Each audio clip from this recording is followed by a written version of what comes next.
Hey, what's up everybody? BDO44 coming at you with another video. Alright, so good news on the Laker front, everybody. We did in fact find ourselves finding an agreement with Christian Koloko. Now the Lakers got to find a way to get him into what they are planning to be a two-way position, which means that we're probably, if not definitely, going to be waiving either Colin Castleton, Blake Hinson, or Amel Traore. So that's going to be the tough part, is what decision does the Lakers make here in regards to picking up Koloko and making sure that we create that two-way spot for him.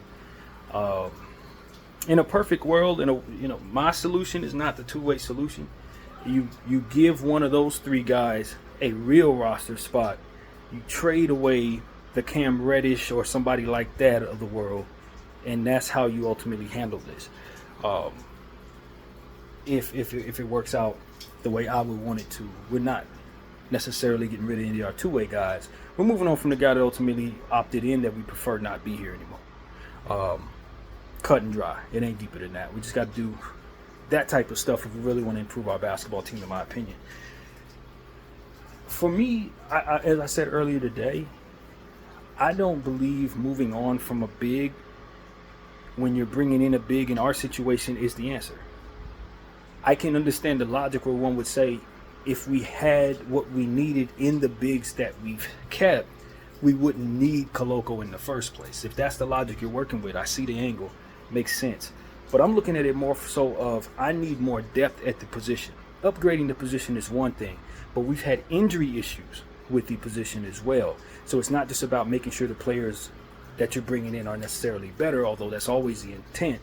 It's about having more bodies on top of those bodies so that when people go down, you're not in this position once again.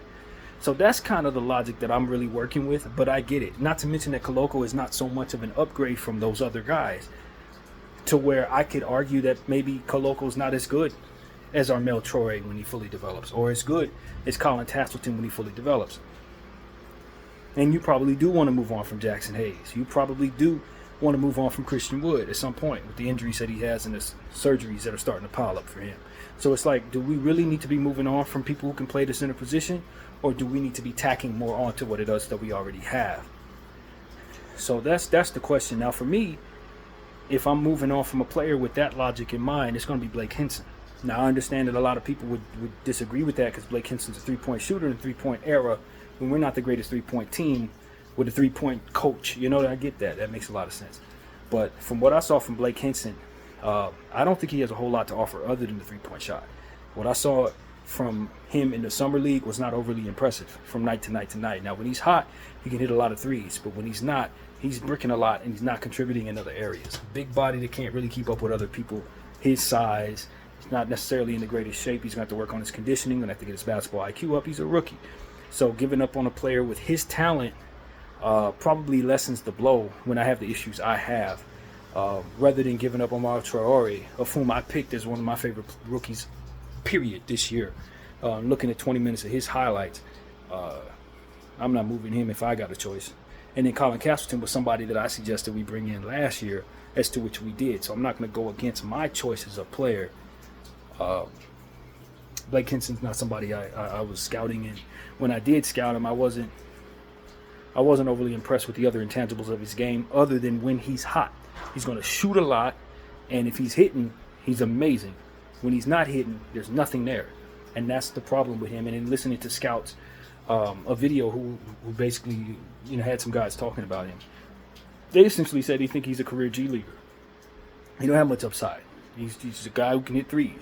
If the league was all about shooting the three and the three ball only, he would turn into an all-star. But since there are other intangibles you need, they don't really have a whole lot of faith that he's going to be able to incorporate those intangibles at a high enough level to be a real NBA pro. So when I take into account what they said, the eye test told me the exact same thing. I'm cutting him.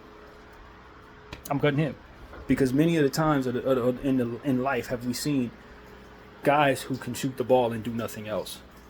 We had many of those guys over the years, and they never stuck with the team. A guy like Amel Traore is going to give me offensive rebounds, high energy motor at the center position, dunking the ball like crazy. He can play some four, rebound the ball, and the three that he did shot, he hit. So he's not deficient from behind the arc in the way that makes it so that you have to play off of him like you would say a Vanderbilt. That's not the player to get rid of. Not if you value what I think we value when we're looking for a guy like Koloko, who's going to basically rebound, block shots, have high energy motor, run the floor very well. Him and Traore down there should both, in theory, be ridiculous together if they both are able to do what it is we saw in these highlights. Now, one could say you have a redundancy there, and I respect that. But like I said, because neither one of them are particularly proven, you don't know which one is going to fall off. You don't know which one's going to have injury issues. You bring in Koloko, he has some issues with his health, as we already know that's been the issue. And suddenly you're thin at the center position because you moved on from a big in bringing him in. So you end up with the same problem. I don't think moving on from Blake Hinson, who likely probably won't get many minutes anyway until he fully develops, is going to hurt you as much as moving on from a center and then find out Koloko's not ready or can't play or is hurt or has the issues prop up that were already in place. So that's my thing.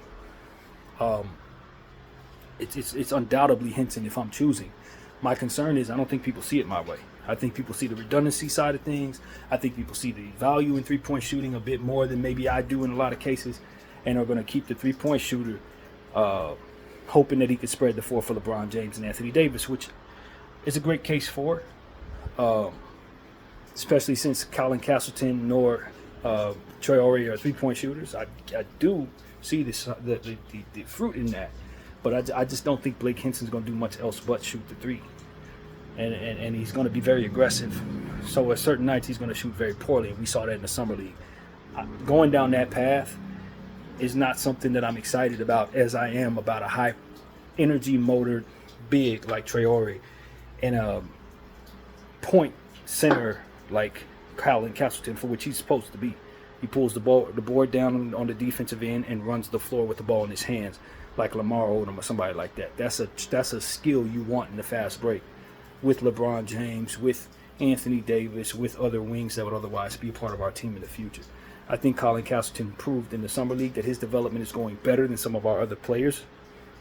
I like how he rebounded the ball. I think he's going to be limited in the sense that he's a smaller guy, so I'm not always overly comfortable playing him at the center, which is why if we do waive him, I won't cry too much, because I do think that there are some deficiencies to his game that probably won't be able to be worked through, and it caps off his ceiling. But at the end of the day, I just think we're thin at the center position. That's the whole point. So moving on from a center to bring in the center puts us in the same damn position we were in before we signed Koloko. It's not, you don't find a real solution there. He's not a big enough upgrade for you to be doing that. You understand what I'm saying? So if people see things my way, they're going to move on from the shooter that only shoots the ball. And that's it. I like him because he's big too. Hinson is a big player. Like I said, when he's hot, he can be ridiculous. He's a really great three-point shooter when he's hot, but he's streaky. So you're gonna get those 0 for 8 nights with 1 rebound, 1 assist, and 5 fouls type crap. I don't care to go down that path. I don't need to go down that path. What I need to do is keep all these energy centers around, because if Anthony Davis goes down, we're gonna need your Traore, you're gonna need Koloko, you're gonna need Castleton, you're gonna need every damn body. You're gonna need you need them all, and none of them are much better than each other. So you probably want all of them there. Try them all out, and then move on from whoever you need to move on from as time progresses and they start to separate from one another. That's kind of how you handle this. I understand the center position is not as valuable to some people, but if you look around and see how hard it is to get a center, that's all the more reason why you don't cut centers in this situation. They're hard to come by. So that we'd be moving on from a guy like Castleton, only for him to sign with the freaking Bucks or something and then turn into what it is that we ultimately had him for. Now they got an asset that we let go. We can't keep doing that. Hinson, to me, is the guy to move because he's likely the one to not have the higher upside when it comes to other intangibles. He's valued, but he's not going to kill it, in my opinion, unless he's hot. Otherwise, he has so much to learn, man. He's a real project, and the upside is limited to his three-point shooting. So, yeah, don't move Traore for another reason as well. Traore has a brother who's coming into the league next year, will probably be a top 10 draft pick. One of the best players in the draft next year is Traore's brother. And you know how the Lakers operate. We keep your brother here, maybe your brother signs with us. That type of thing. Keep Traore around, treat him right, give him an opportunity, it may pay dividends down the road if his brother ends up having the type of leverage that stars tend to have in this league. So that's another thing. You're gonna mess around, find out you want the big Traore 5 years from now, and he's gonna be like, nah, I remember when you cut my brother, I ain't doing it. I'm smart enough to see that coming. So yeah, man, that's why ultimately I'm moving on from Blake Hinson. I think my interest in players that do what Blake Hinson does is lower than most people.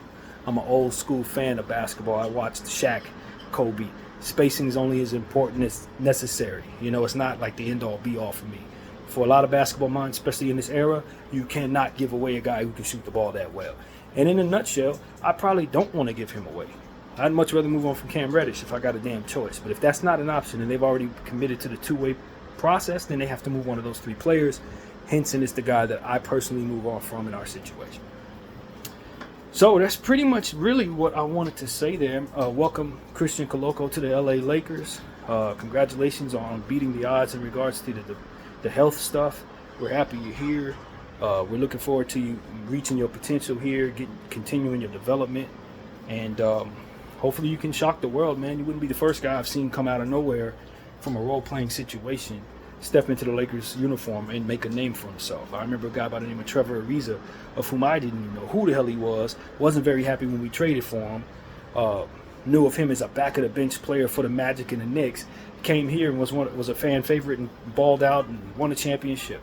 So we've seen it before. Great things can happen when guys get opportunities, and I'm thrilled for any young player that gets an opportunity, especially in the circumstances that Koloko is coming from. So yeah, definitely congratulations and welcome to him.